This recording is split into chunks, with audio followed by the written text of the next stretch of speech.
Alright jet ski fans, I decided to do a little bit of an update video regarding the X2. I am probably just going to make this video a extras, or what do you call that? An unlisted video, just for people who are interested more in the X2 content than the manifolds. I'm going to show you guys a couple of things that I've been working on. Is this the intro or the outro of the video? I guess it's the intro, but I will show you anyway. No, I won't. Okay, I'm going to show you guys something that I've been working on while I've been welding away. I quite honestly have no idea if this is going to work. I've never made a plug for a mold before, but I took the hood scoop. The reason why it's this color is just because I had some of this stuff. It's like a chameleon paint. So what this is the air intake, or the air intake scoop for the X2, and I've decided to turn it into a plug so that I can make a mold, so that I can make one of these out of carbon fiber, or at least that's the plan. I might actually try making one out of fiberglass because I have a lot of fiberglass and it's inexpensive. And yeah, I guess first of all we have to see if this mold is even going to work out, because I've never done this before. And there are a few things that I can see being problems. The hole in the front I covered up, that has to be blanked off. When you're making a mold of something, it has to have what they call draft angle so that the part will actually release. You can't have your sides at a perfect 90-degree angle or the stuff won't come out, or will have a very hard time to come out of the mold. Now, this is a pretty easy part as far as that goes, because most of the angles are pretty drastic, but there is a possibility that the front piece won't want to release because there's a little bit of a lip around there. I'm not going to mess with it too much because I don't know if this paint is even going to stick on. I laid it on pretty thick and I'm not sure if it's going to stick to the part or not. So I'm going to give this a try. I'm going to do everything that you can possibly do wrong. I'm going to use a automotive car wax instead of a proper mold release wax, because I just haven't broken down and invested the money in a proper mold release wax. I'm probably not going to fillet. When you make a plug like this, you're supposed to put fillets along the bottom edge and cover in all these spaces. I'm not going to do that and just hope that this works out. I'm probably going to cover in around this area here, but I'm just going to hope that this works out for me. There are some imperfections on the flanges, but I'm thinking that will probably be okay. If I'm going to have issues, it's probably going to be from hanging up around this lip. Anyway, once I have a mold made out of this plug, I can then decide whether or not I want to try making this piece out of carbon fiber or fiberglass. Very likely what I'll do is try using some fiberglass that I have, because I have lots of it. It's very cheap and I have lots of epoxy. So I can try throwing together a part and see if it's going to work at all. I'll probably have to do it 2 or 3 times before it turns out acceptable even. So yeah, I don't want to do it and waste a bunch of carbon fiber. So I've watched a bunch of videos on how to do this. I watched a bunch of the Easy Composites videos. Also Throttle Stop Garage. The guy did a bunch of carbon fiber work on an old car. And yeah, he started out basically never having done it before and ended up just going full overboard. And yeah, he did some really amazing work. Anyway, I guess you guys can watch this video now, and then we'll come back and I'll show you some of the stuff that I've done after this footage. When I made this pattern, I cut it out quite accurately. These grooves are all cut quite accurately around the pieces where I need them to be. But when I cut it out of the chop strand mat, what I did was I just cut from here to here. So I didn't include that. and then I could lay everything else in the hull the way that it needed to be. And then I just sliced here with a razor blade, and it allowed me to fit it perfectly instead of getting it close. I've never actually handled this material before or cut it up. I have a feeling like it's going to be fairly tricky to handle. When you're working with fiberglass, you want a fairly large surface. This is the best that I can come up with. You also want to make sure that your surface is clean, and by that I mean no grease and not a lot of dust and dirt and stuff. Because if you get your fiberglass dirty, it's almost impossible to clean, and the epoxy or resin won't stick to it very well, won't bond to it well if it gets dirty.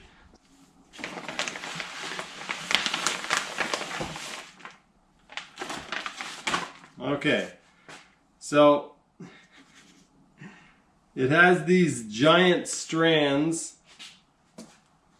which make it very strong, but it also makes it quite hard to work with.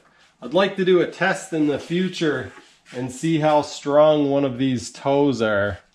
Because the strands are so thick, pulling a strand off actually makes about 1/4 of an inch of difference in the material. So if you lose too many strands, all of a sudden your piece doesn't really fit anymore.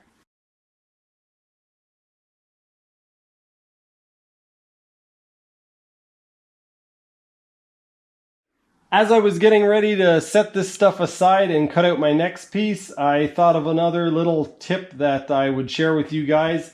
And that is, when you're working with cloth, you don't want to just pick it up by the center or pick it up by the ends and move it around, because you're very likely to damage the weave and shift everything around. So if you want to move cloth around, the best way to go about doing it is to actually roll it up, and then when you go to use it, you can unroll it. I'm actually going to roll this all the way across in one roll. If I wanted to, I could roll this in from both sides, and then when I set it in the hull, I could set it in the center and then unroll one side and the other. I might do that for the final assembly, but for now, I'm just going to roll this up like that. It's a lot less likely to get damaged this way, and now I can set this stuff aside and cut out my next piece. I've got all of my mat and cloth cut out, and I'm going to show you guys how I'm going to lay this up in the hull. Unfortunately, after I cut out my last piece of the woven roving, I realized that I actually didn't want to go up the side walls with both pieces, and I'll show you guys what I mean here. So this is how it's going to be laid out basically. I'm going to use one piece of chopped strand. This is going to lay in the bottom of the hull, and the sides are not going to go up. This is basically just the width of the bottom of the hull. Then I'm going to use a layer of the woven roving. The woven roving is going to go up the walls on its first layer. Then I'm going to use a layer of chopped strand mat. Once again, it will not be going up the walls. It will just sit flat like it is now. And then I'm going to use my last layer of woven roving. And the last layer of woven roving actually isn't going to go up the side walls either, because I don't need that thickness. So I'm actually going to be cutting that off here. So I didn't need to make it that wide. Then I'm going to lay on my last piece of chopped strand mat. And then I will use some scrap pieces. I have lots of it. And I will be going up the side walls with the chopped strand mat and covering up over the woven roving. And the reason why I'm going to do that is to make it nice and consistent, but also this produces a nicer finish, nicer, smoother finish than this stuff does. I want it to be a little bit thicker than the extra 1/2 millimeter that this gives, so it'll be 1.5 millimeters thicker on the side walls. And then I'll be adding a little bit on the outside as well, so that should be perfect. All right, I've decided that before I put the floor in, I'm actually going to start rebuilding the front, at least superficially. I need to get the basic shape of this figured out so that I can build the floor up onto it. I think I said in an earlier video that I actually wanted to join the bow eye into the front fill, so I want it all to be one piece, kind of the floor of the front fill and this front piece here. So in my last video, or one of my last videos, I made this piece from the top side. So what I'm going to do now is I'm going to remove all of this material. I'm going to take this bond line down until I get to the new glass that I laid. I've cut out to the corners here, as you can see. I did leave some of the green glue in the corners, and I did that on purpose because the fiberglass will follow that transition a whole lot better, and it'll actually be stronger if I leave that in there. The tricky part of this is going to be figuring out how to shape this and figuring out how to mold everything in place. I don't know how that's going to work out. I kind of assume that I'm not going to be successful with the first thing that I try. So I'll probably try this off camera, and when I figure something out, then I'll come back and show you guys, because yeah, I don't want to film trying it 5 different ways. I assume that this is going to take me quite a while. So this is what I've come up with. I have no idea if this is going to work. I hope it is. But basically, I'm planning on using this EVA foam, and I'm going to hold the EVA foam in shape by using a jig that I'm making out of fiberglass. So I've cut out this template, which basically mimics the shape of the original front of the hull around the bow eye. So there was basically this concave in the front around the bow eye. So this is the line of the front of the hull, the bond line, and then the bow eye hole is here, and this contour follows the shape of the front of the hull around the bow eye. So what I've done is I've cut out these 3 pieces of chop strand mat. So it's going to be about 3 millimeters thick. I'm going to mix up some epoxy and stick these together. Try to do it fairly accurately. And then once they're all stuck together and cured, I'm going to sand down the edge, and then I'm going to stick this gently onto the underside where the bow eye goes. I keep calling it bow eye. I know it's supposed to be bow, but it just doesn't sound right, bow eye. I'm going to stick this on to the hull, and then I will have a 3 millimeter lip that I can then push the EVA foam into, and when I push it into it, it will contour and follow the shape of this.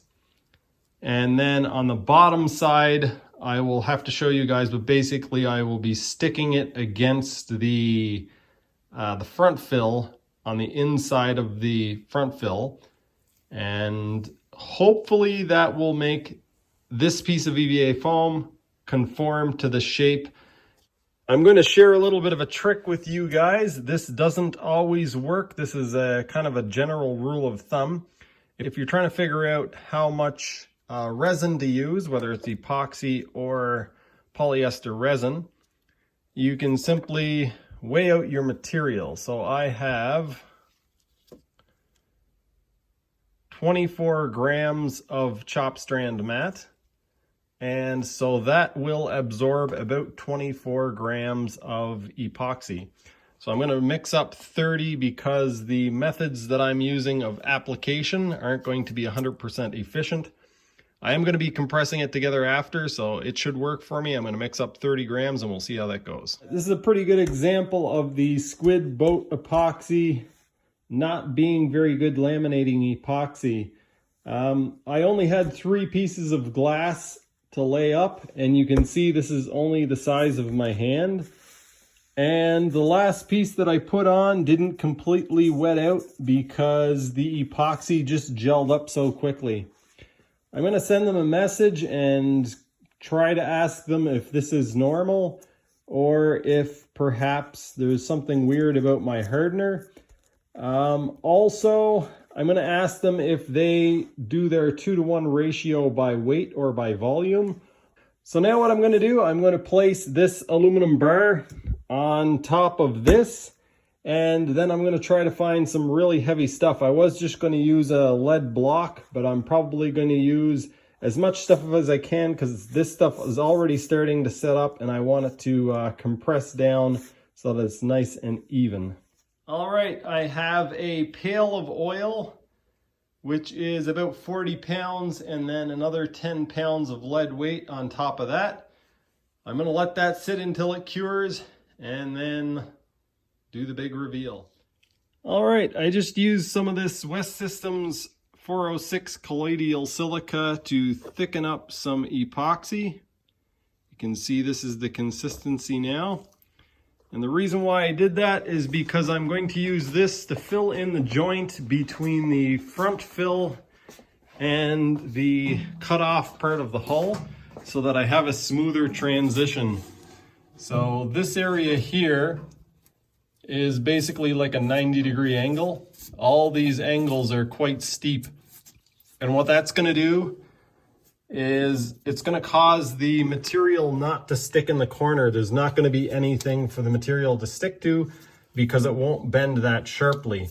So it's basically going to create an air pocket, which is a weak point. So all I need to do is take a little bit of this stuff.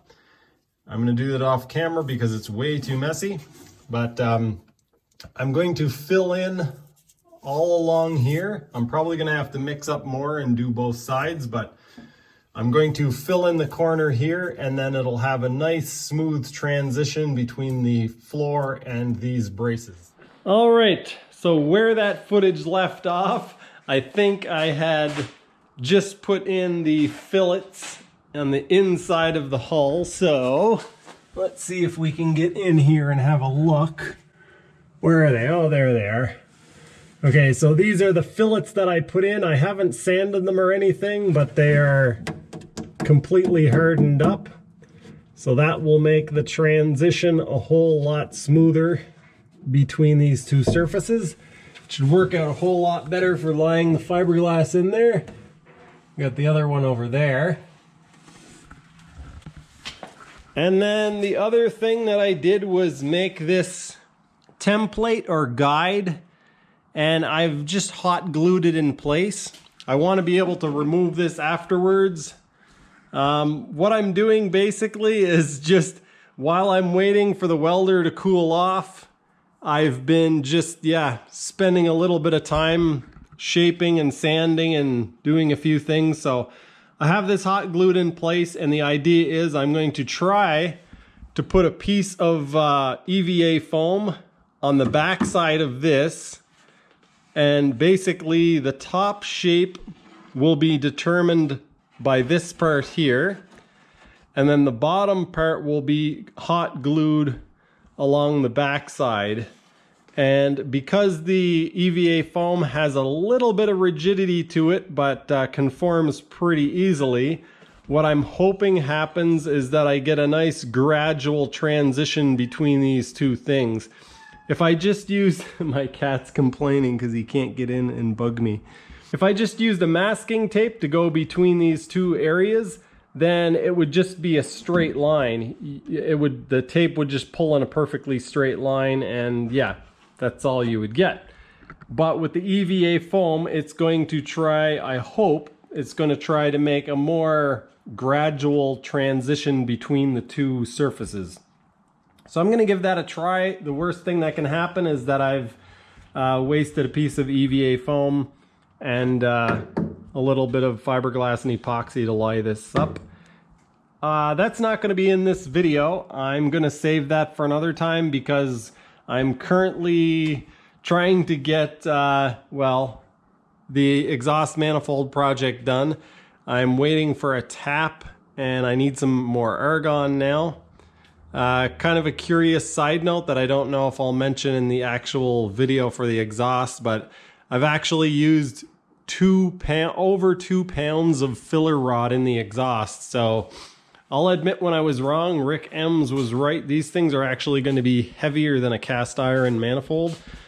But yeah, these tubes of filler rods, I had 2 of these that were completely full, and I used them up.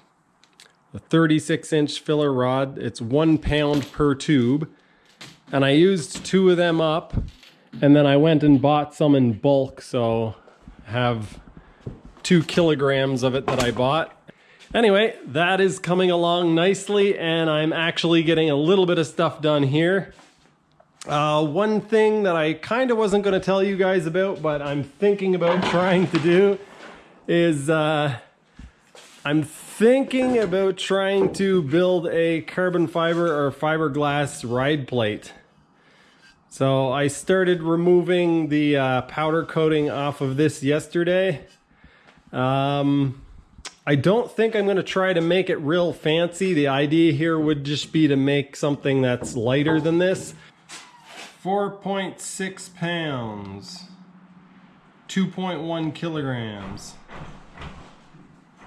So I'm guessing that you can probably save half of that weight, take a couple of pounds off of the back of the ski just by making one of those out of carbon fiber or fiberglass.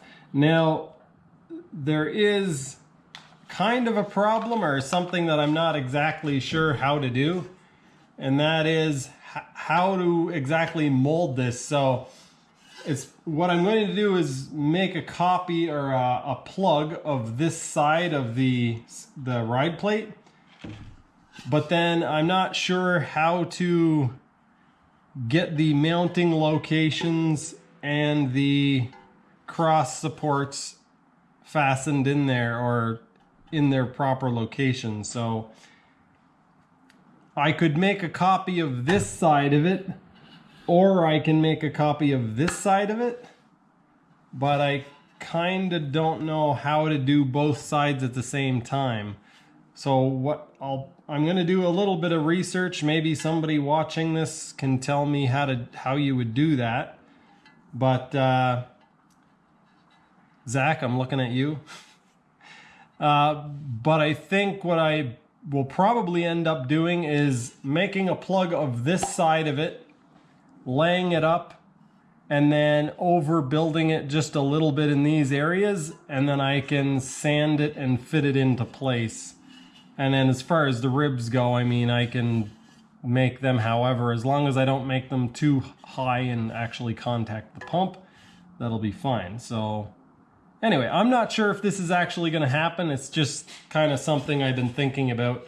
Once the manifold project is done, I promised Megan I would do a week's worth of work in the house on our bathroom renovation. So I'm gonna be pressed pretty hard for time to try to get the X2 ready for the water. There's still a lot of work left to do to it, a lot of money to invest into it, and the water is currently liquid form at Pine Coulee. Andy was out there a couple of weeks ago doing some fishing, and so yeah, I'm kind of getting anxious to get out and test some skis now. Fortunately, BJ has a few, so we should be able to do some riding even if I don't get mine going right away, but still, I'd like to have mine going. Are you coming down, buddy? Do you need to come down? Come on. Come. Good boy. Yeah. See, I do have a cat. Anyway, I gotta go edit this video and another one. So I guess that's gonna do it for this one. Thank you for watching, and I'll see you next time.